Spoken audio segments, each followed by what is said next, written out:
तो अगर 65% आबादी जो है वो मुतमईन है, उसको आसानी से हर चीज मुयसर है, तो फिर तो मसले खत्म हो गए। फिर तो पाकिस्तान की अक्सरियत जो है वो बिल्कुल ठीक रह रही है ना। फिर तो आपका पॉइंट मेरा पॉइंट जो है वो खत्म हो गया। एक भी रोजेदार अगर बेचारा रोजा ना खोल पा रहा हो उसके यहाँ अंदर एक भी नहीं, कोई ऐसा नहीं है कि कोई ऐसी कोई पाकिस्तान में खुदा ना खास्ता हम एथोपिया में नहीं है निहाल हाशमी साहब, खुदा ना खास्ता हम कोई एथोपिया में या कोई अपना कहत ज़दा इलाकों में नहीं है। पाकिस्तान में मसाइल हैं या गुर्बत है बड़ी, बहुत लोग यहाँ पर ऐसे हैं, लेकिन खुदा के लिए आप अपनी हुकूमत को, मैं तो नून लीग की हुकूमत को भी ब्लेम नहीं देना चाह रहा, मैं वफाकी हुकूमत को भी ब्लेम नहीं देना चाह रहा। पाकिस्तान हरगिज़ इतना कमजोर नहीं है जितना आप ये अपना हमें बताया जाता है कि जनाब यहाँ पे लुट गए, बढ़ गए, बर्बाद हो गए। कुछ ऐसा बात नहीं है। हम साउथ एशिया की दूसरी बड़ी मईशत है, $225 बिलियन के ऊपर हमारी मईशत खड़ी है। पाकिस्तान के मसाइल है, ये हल होने चाहिए, इंशाल्लाह जरूर हल होंगे, अच्छी गवर्नेंस से हल होंगे।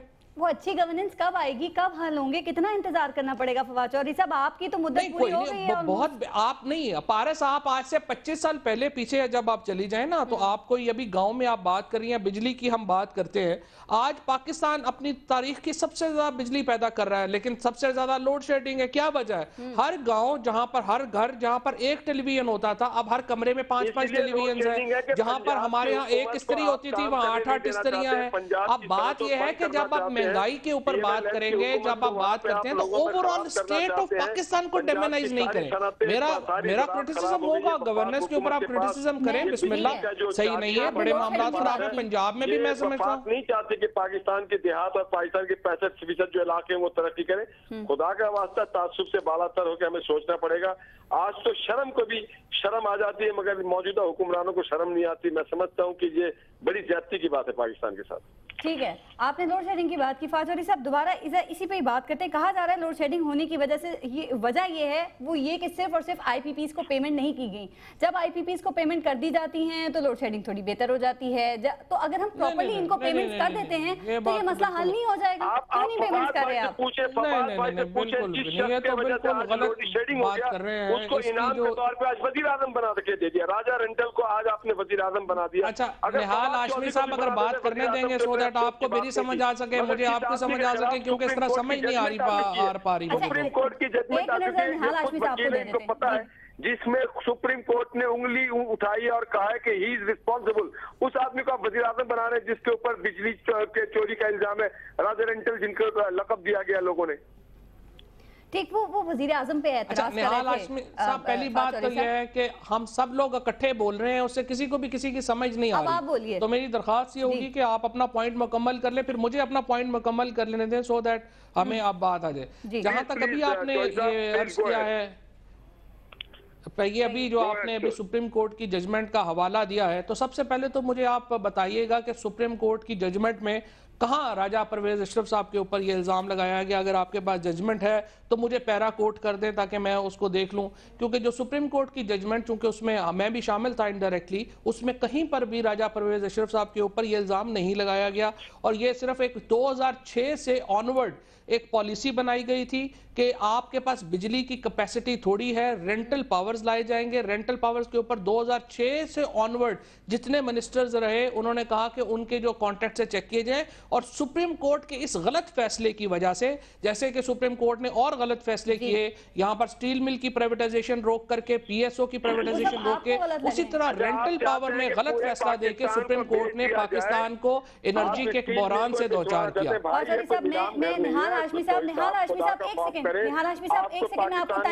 आपके वालिद को इज्जत दिया था, आपके पूरे खानदान को इज्जत दिया है। इस पाकिस्तान की वजह से आज हमारी वकार है, हमारी आन है, शान है, बान है। आप राजा रेंटल टाइप के लोग बुलाते हैं, आप सुप्रीम कोर्ट की जजमेंट को आप क्वेश्चन कर रहे हैं, आप कह रहे हैं स्टील मिल को आप नीलाम कर दिया जाता, आप कह रहे हैं फलाने को नीलाम, आप किसी दिन खड़े होकर कहेंगे पाकिस्तान की वकार को नीलाम कर दिया जाए, पाकिस्तान की सलामती को नीलाम कर दिया जाए, पाकिस्तान के लोगों को नीलाम कर दिया जाए।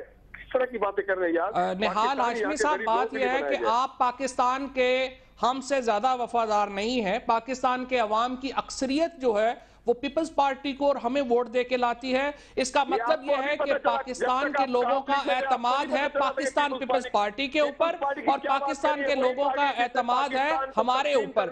आप एक मिनॉरिटी गवर्नमेंट के लोग हैं, आप तो मिनॉरिटी लोग हैं, आपके साथ लोगों की अक्सरियत नहीं है, आप जमहूरियत के ऊपर नहीं है, आप लोगों की परफॉर्मेंस नहीं है, आप लोग तो पाकिस्तान का क्लेम नहीं कर सकते। अगर आप अपोजिशन में बैठ करके पाकिस्तान के मामे बनने की कोशिश करेंगे और अक्सरियत भी आपके साथ नहीं होगी तो जाहिर है कि इसको तो कोई बात नहीं मानेगा। जमाने के बेशरम लोग उसके इत्तेहादी बने हुए हैं जो पाकिस्तान को लूट रहे हैं, पाकिस्तान की मईशत के पहिया को रोक दिया, पाकिस्तान के लेकिन आपके साथ तो इत्तेहादी भी कोई नहीं है, आपके साथ तो आपके घर वाले भी नहीं है। इत्तेहादियों से हुकूमतें चलती हैं, मुल्क जो होते हैं वो कंसेंसस से चलते हैं, मुल्क अक्सरियत से चलते हैं। अगर आपको कोई पार्टी जो है मुस्लिम लीग नून के साथ बैठने को तैयार नहीं है, अगर मुस्लिम लीग नून का रवैया ऐसा है कि कोई पार्टी उसको मुंह लगाने को तैयार नहीं है, उसमें हमारा कसूर तो नहीं है। अगर आपको कोई पार्टी जो है वो नहीं आपके साथ बैठने को तैयार तो उसमें हम क्या कर सकते हैं? आपका रवैया नहीं है, आपका रवैया नहीं है, आपका रवैया एक जो है वो कन्फ्रंटेशन पे मबनी है हर एक से, इसलिए आपकी बातें यही वो तरीकेकार है रिहान हाशमी साहब, यही वो तरीकेकार है कि हम जो असल इश्यूज हैं, जो अवाम के इश्यूज हैं, उनको पीछे कर देते हैं और बाकी इश्यूज को डिस्कस करते हैं जिनका कोई ये फायदा नहीं है।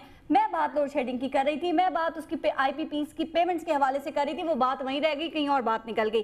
फवाद चौधरी साहब, सऊदी अरब ने 10 करोड़ डॉलर की ग्रांट दी है पाकिस्तान को और पाकिस्तान की हुकूमत ने ये फैसला किया कि ये IPPs को हम ये पेमेंट्स कर देंगे। उसके बाद अमेरिका से भी 1.1 बिलियन डॉलर्स का जो अमाउंट है वो हमें मिलने वाला है।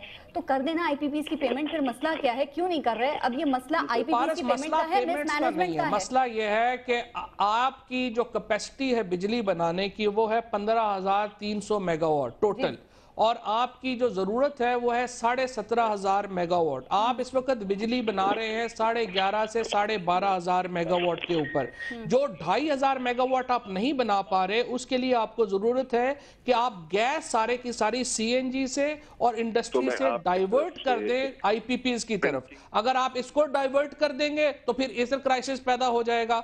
आपके प्रॉब्लम ये हो गया हुआ है कि कैपेसिटी का प्रॉब्लम है, आपका प्रॉब्लम बिलों का प्रॉब्लम नहीं है, उसके लिए बहुत पैसे हैं। पाकिस्तान के पास इस वक्त भी फॉरेन हमारी जो खड़ा है फॉरेन रिजर्व्स खड़े हैं वो पाकिस्तान की तारीख के हाईएस्ट खड़े हैं, तो पैसे इशू नहीं है। बिजली जो कल बड़े जोरों शोर से टीवी पे टिकर्स और खबरें चल रही थी कि वो हम सिस्टम में इन कर रहे हैं, वो कहां से आई है, कैसे इन कर रहे हैं? कोई नया प्लांट लगाया है? 3600 मेगावाट बिजली इन हो चुकी है। सुप्रीम कोर्ट के फैसले की वजह से 800 मेगावाट बिजली जो रेंटल पावर से आ रही थी वो एलिमिनेट हो गई। जो तमाम की तमाम मजीद रेंटल उसमें आनी थी, रेंटल इन्वेस्टमेंट्स होनी थी, वो खत्म हो गई। और अब हम बैठे हैं नई पॉलिसी के ऊपर कि किस तरीके से आर्जी कैसे इसको जो है वो बढ़ाया जाए और अगले हफ्ते नई IPPs की पॉलिसी आएगी। जी निहाल हाशमी साहब, आप क्या कमेंट करेंगे? क्योंकि इतनी सारे काम के बावजूद जो अभी फवाद चौधरी साहब ने बताया है, सैर व अफ्तार में लाइट नहीं है, लोग उसी तरह परेशान हैं। और 702 अरब रुपया इस साल पंजाब हुकूमत को मिला है, पिछले साल 650 अरब रुपया मिला था। निहाल हाशमी साहब से ये भी पूछिए कि पंजाब हुकूमत बनाई, वो ख्वाब देख रहे हैं पाकिस्तान को सऊदी अरेबिया में जैसे बैठे हुए। भाई इस मुल्क के साथ बेड़ा गर्क हो गया है। ग्राउंड रियलिटी क्या है? ग्राउंड रियलिटी ये है कि हमारी नीयतें ठीक नहीं है। ग्राउंड रियलिटी है कि हम गुड गवर्नेंस नहीं जानते। ग्राउंड रियलिटी है कि आम गरीब आदमी मर रहा है। आज रमजान को भी लोग मने रहमत के बजाय जहमत समझ रहे हैं। चीजें इतनी महंगी हो गई है, आम दिनों से ज्यादा चीजें महंगी हो गई। मैं समझता हूँ कि ये सबका मुल्क है, हम सबको एक दूसरे को बेवकूफ नहीं समझना चाहिए, किसी को भी बेवकूफ नहीं समझना चाहिए। जिस तरह हम अपने घर की खिदमत करते हैं, अपने माँ बाप की इज्जत करते हैं, इसी तरह पाकिस्तान की इज्जत करें। जिस तरह अपने घर को हम संवारते हैं, पाकिस्तान को संवारें। जिस तरह अपने घर के लिए हम अच्छी चीजें लेते हैं, पाकिस्तान के लिए अच्छी चीज लेंगे।